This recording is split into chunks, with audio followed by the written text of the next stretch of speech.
Marcus Aurelius died as the richest man in Rome but never once checked his bank account.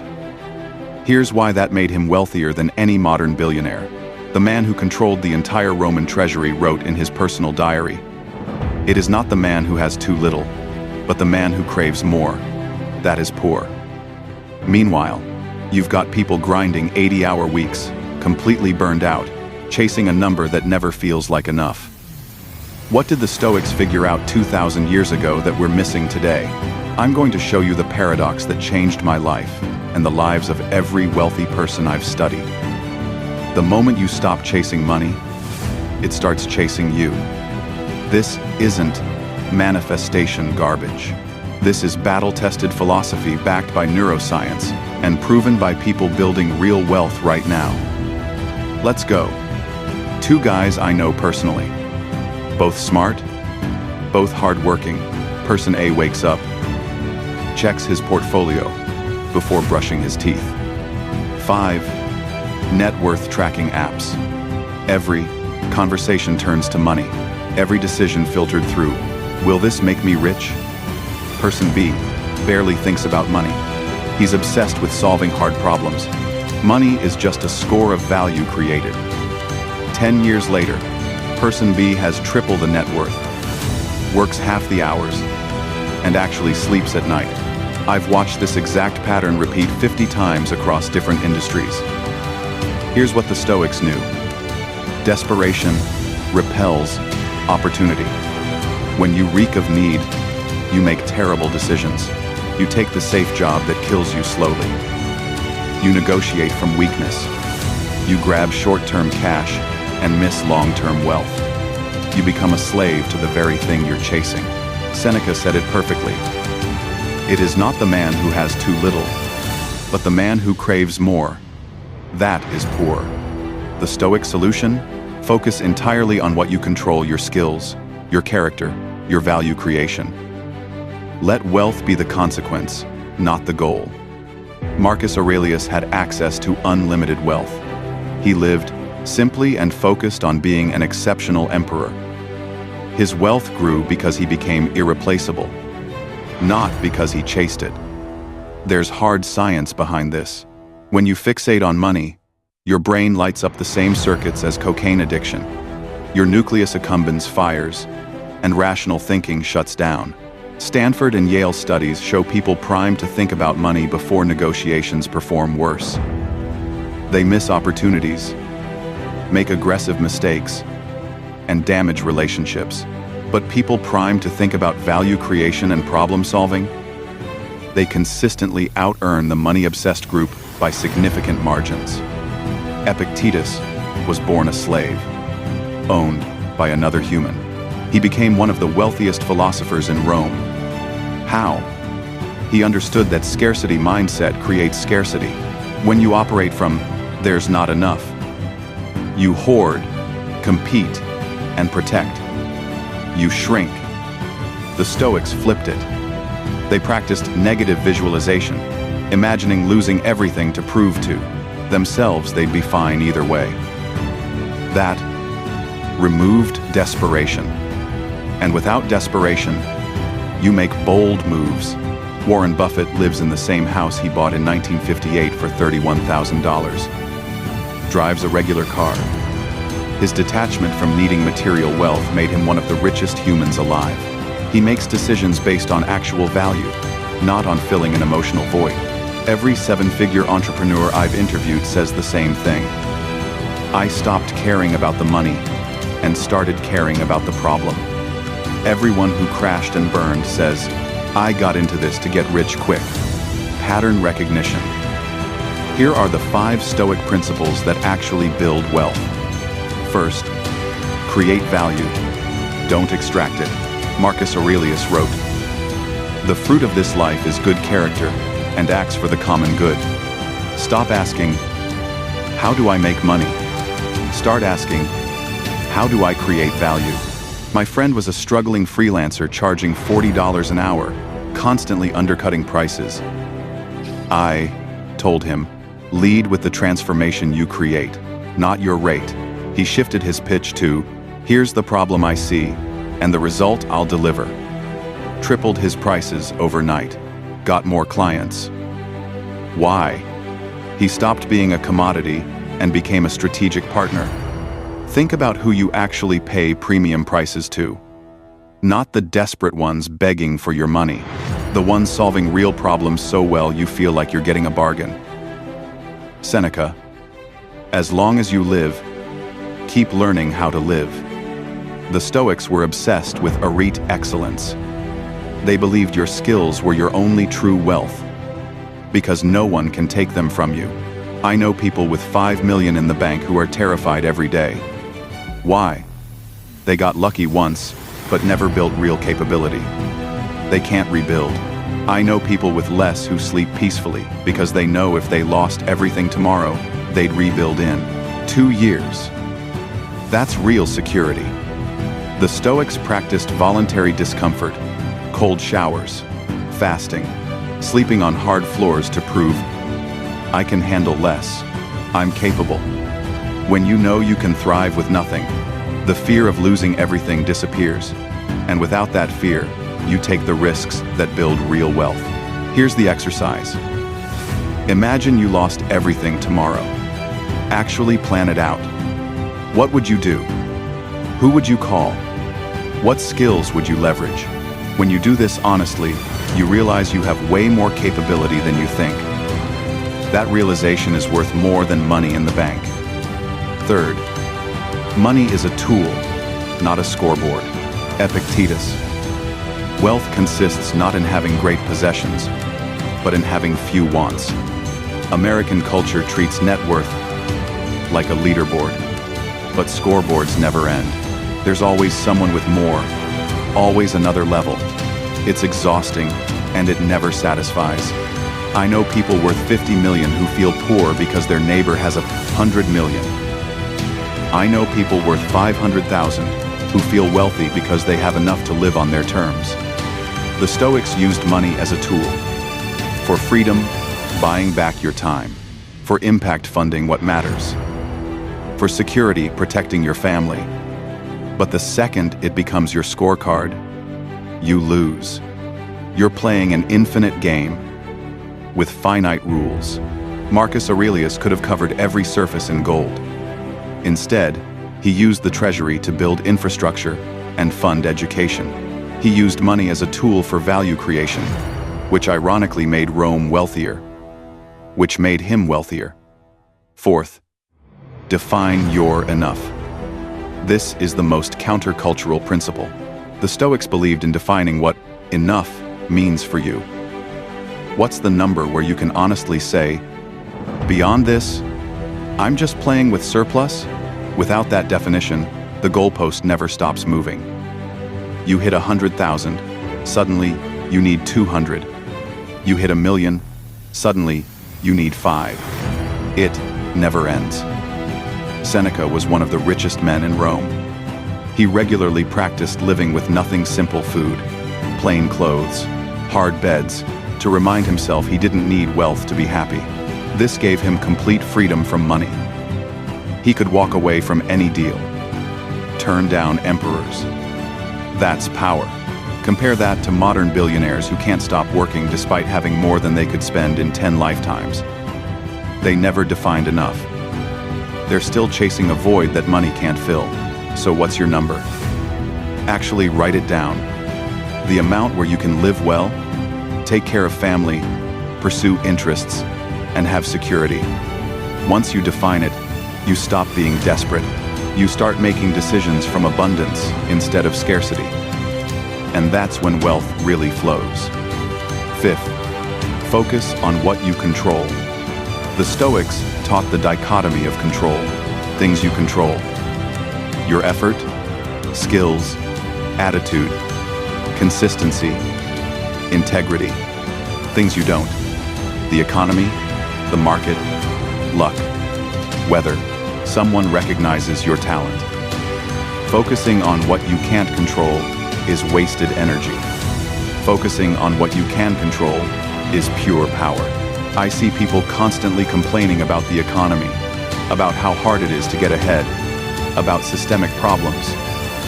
Maybe it's true, but complaining changes nothing.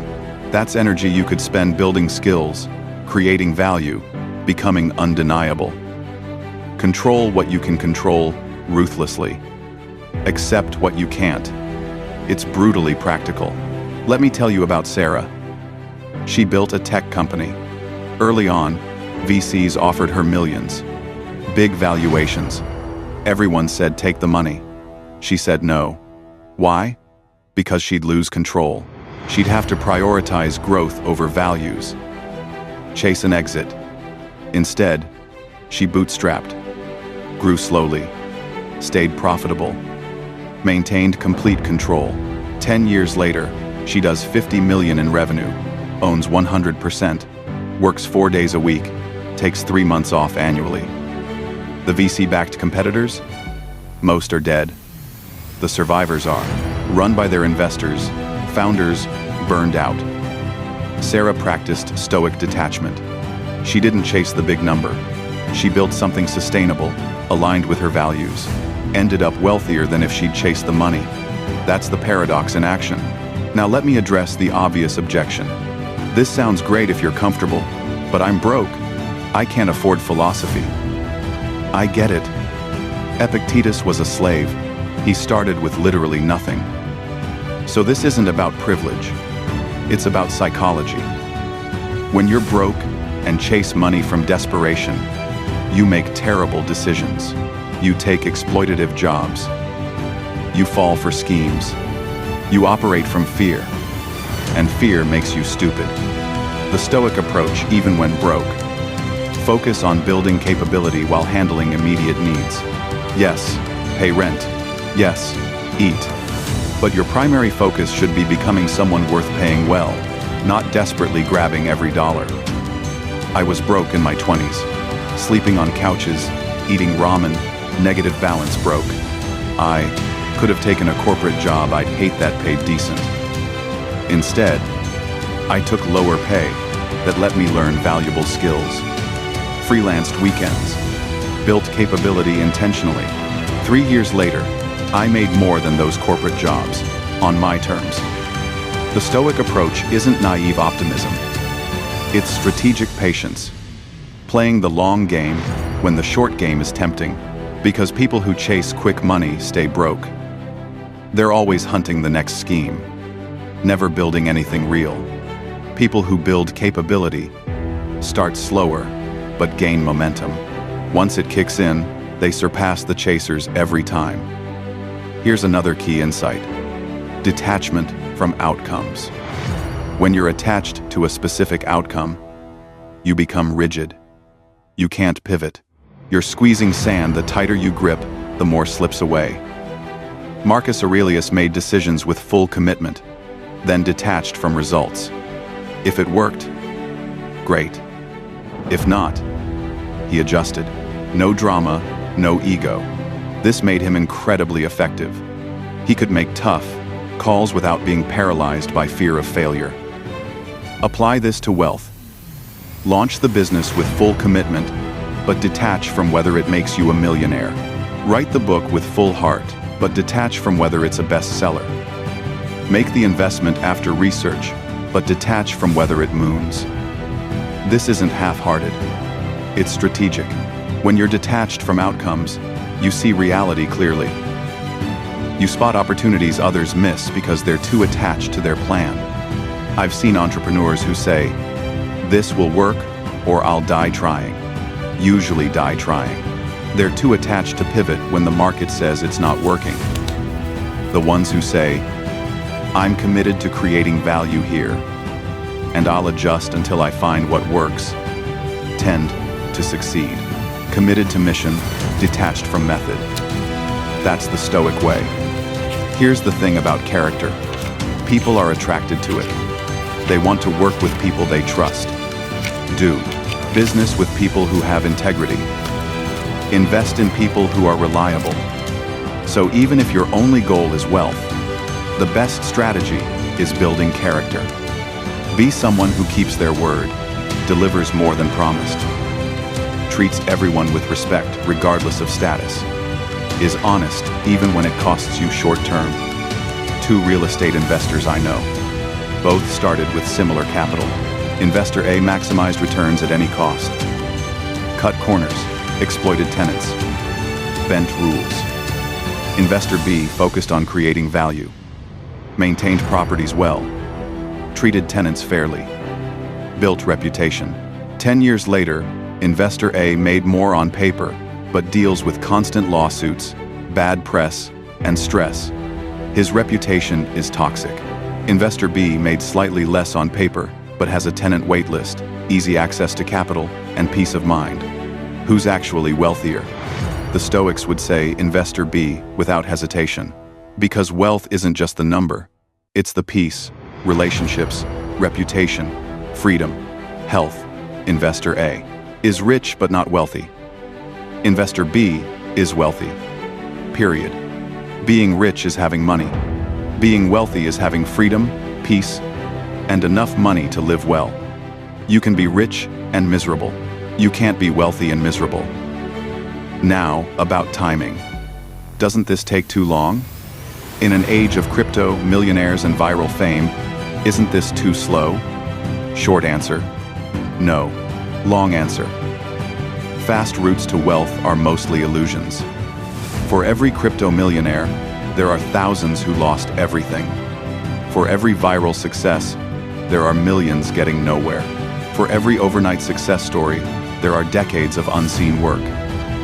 The Stoics knew sustainable success takes time. There's no shortcut to mastery, to building value, to developing character. Attempts to find shortcuts usually set you back. Think about it. You can spend 10 years chasing get-rich-quick schemes and end broke. Or spend 10 years building real capability and end wealthy. Either way, 10 years pass. Where do you want to be? Plus, the Stoic approach front-loads struggle, but backloads rewards exponentially. First few years are hard because you're building with no immediate payoff. But once you hit an inflection point, rewards accelerate. You've built skills, reputation, relationships. Opportunities come to you. You're not chasing, you're choosing. The chasing approach is easy at first, just grab what's available. But it never compounds. You're always starting from zero, always hustling. 10 years in, still scrambling. I've lived both. Early 20s, I chased money, took every gig, said yes to everything, made some but built nothing. Late 20s, I switched to the Stoic approach, focused on mastery, said no a lot, built slowly. First 2 years were harder financially. Years 3 through 10, exponentially better. Now I make more in a month than I used to in a year, working fewer hours with complete freedom. The Stoic approach works. You need patience to let it work.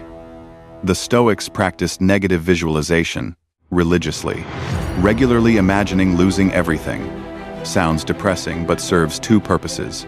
Makes you grateful for what you have and prepares you mentally for worst-case scenarios.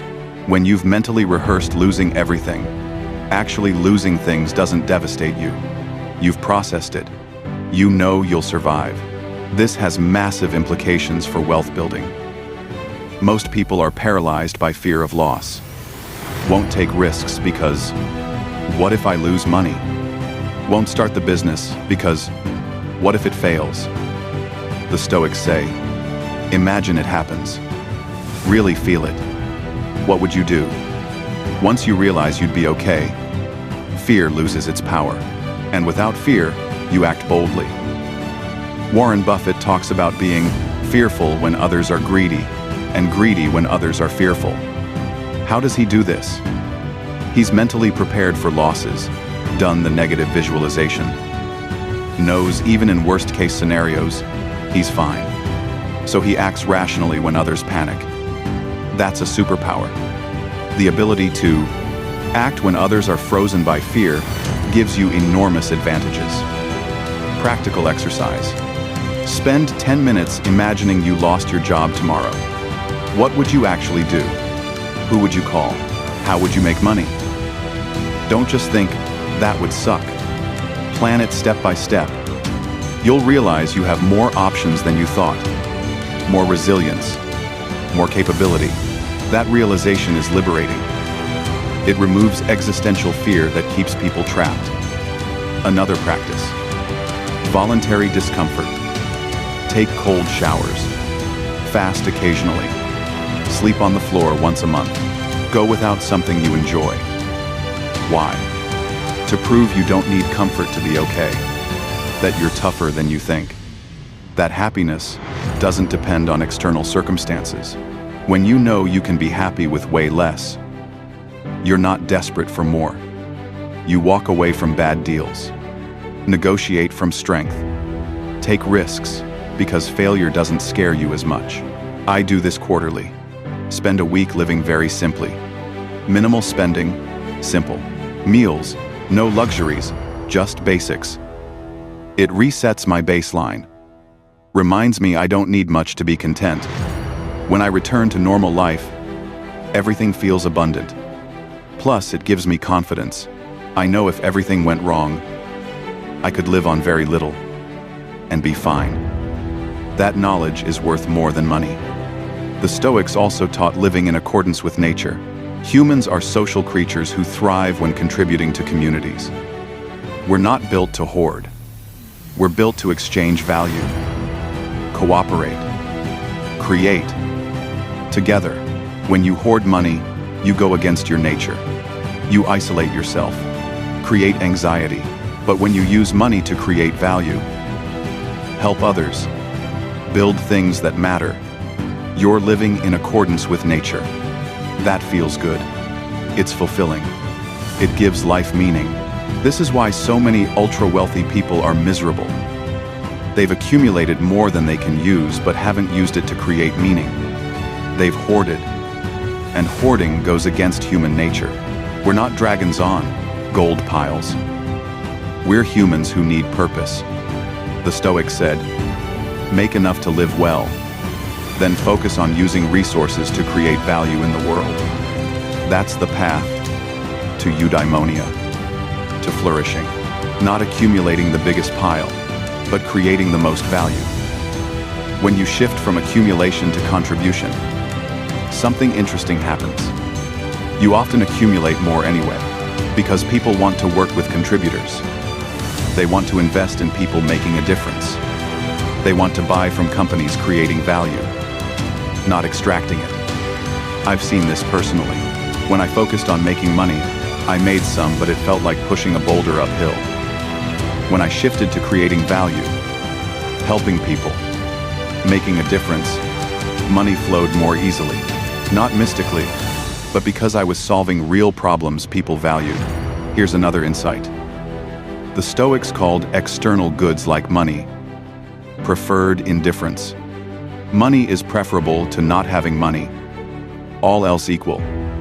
But it's indifferent to your virtue, character, ability to flourish. You can flourish with or without it. The key: pursue money, but never compromise virtue to get it. Don't lie, cheat, or steal for money. Don't sacrifice health for wealth. Don't destroy character for status. This might sound like it slows you down. It actually speeds you up over time. When you maintain integrity, you build trust. People want to work with you. Refer opportunities to you. Your reputation compounds. Reputation is one of the most valuable assets possible. It opens doors, creates opportunities, makes deals happen. People who cut corners might win short-term but lose long-term because no one trusts them. The most successful people I know have the best reputations, known for keeping their word, delivering quality, being fair, having integrity. Because of that, opportunities flow constantly. They're not chasing. They're choosing between options. That's the position you want. You get there by maintaining character even when inconvenient. The Stoics practiced the view from above, imagining looking at life from high up, seeing yourself as a small part of a larger whole. This gave perspective, helped them not take things too seriously, not get too attached, not inflate ego. When you practice this with money, You realize, in the grand scheme, my net worth doesn't matter as much as I think. What matters is what I do with my time, how I treat people, what I create, the impact I have. This perspective is liberating, takes the pressure off. You're not trying to prove anything, just trying to live well and create value. And when you remove that pressure, you perform better. Think more clearly, make better decisions, more creative, more resilient. All things that actually lead to wealth. Marcus Aurelius attended a funeral for one of Rome's richest men. Massive, elaborate, expensive. Marcus wrote, "What did all his wealth buy him? A slightly fancier box to be buried in." In the end, we all end up in the same place. This isn't, what did all his wealth? What did all his wealth buy him? Nihilism. It's perspective. A reminder that wealth is temporary. What matters is how you lived, what you created, how you treated people, the legacy you leave. When you internalize this, everything changes. You stop sacrificing your life for money. Stop delaying happiness until you're rich. Start living now, building now, creating now, enjoying now. And when you do this, wealth often comes anyway, not because you manifested it, but because you became valuable, created things people want, built relationships, developed expertise. Money is just a measure of value created. So here's what this all means. The Stoic approach isn't about not caring about money. It's about caring about the right things in the right order. Excellence first, value creation second, character third. Let wealth be a consequence. When you do this, you sleep better because you're not anxious. Make better decisions because you're not desperate. Attract better opportunities because people trust you. Build something sustainable because you're focused on fundamentals. And yes, you usually end up wealthier than if you'd chased directly. It's paradoxical. The less you need money, the more you make. The less you chase, the more it comes. The less you think about it, the better your decisions. The Stoics knew this 2,000 years ago. It's still true. Maybe more true today when everyone's chasing, competing, anxious, desperate. Here's the challenge. Take this seriously. Not as philosophy, but as practical strategy. Focus on becoming excellent at something valuable. Focus on creating value for others. Focus on building character and capability. Define what enough means for you. Practice detachment from outcomes. Embrace obstacles as opportunities. Remember, time is your most valuable resource. Trust that if you do these things consistently, wealth will come. It might not come as fast as you want, might not look exactly how you imagined, but it will come. And when it does, it'll be sustainable, something you're proud of. Wealth that gives freedom, not anxiety. Wealth that enhances life, not consumes it. Wealth you control, not wealth that controls you. That's the promise. Chase money and stay poor, no matter how much you accumulate. Focus on excellence and contribution. Become rich in every sense that matters. The choice is yours. But history, philosophy, and modern examples all show the Stoic approach works. Marcus Aurelius died the richest man in Rome, but never chased money.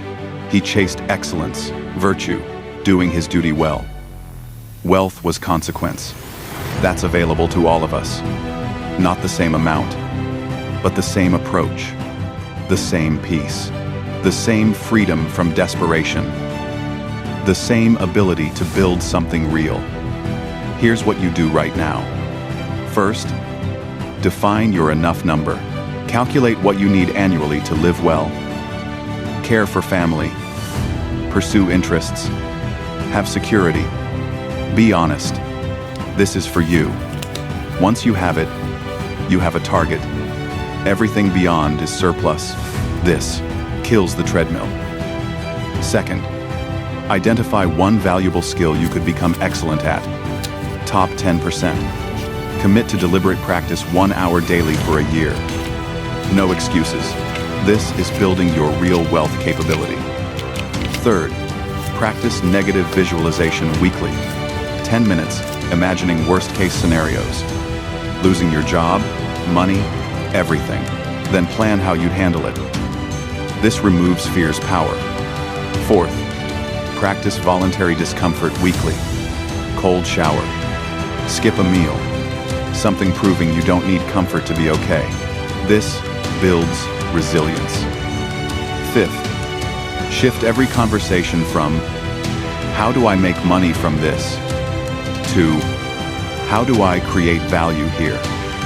Notice how this changes dynamics. Sixth, track character as carefully as money. Did you keep your word? Do excellent work? Treat people well? Maintain integrity? These are the real metrics. Seventh, monthly practice, the view from above.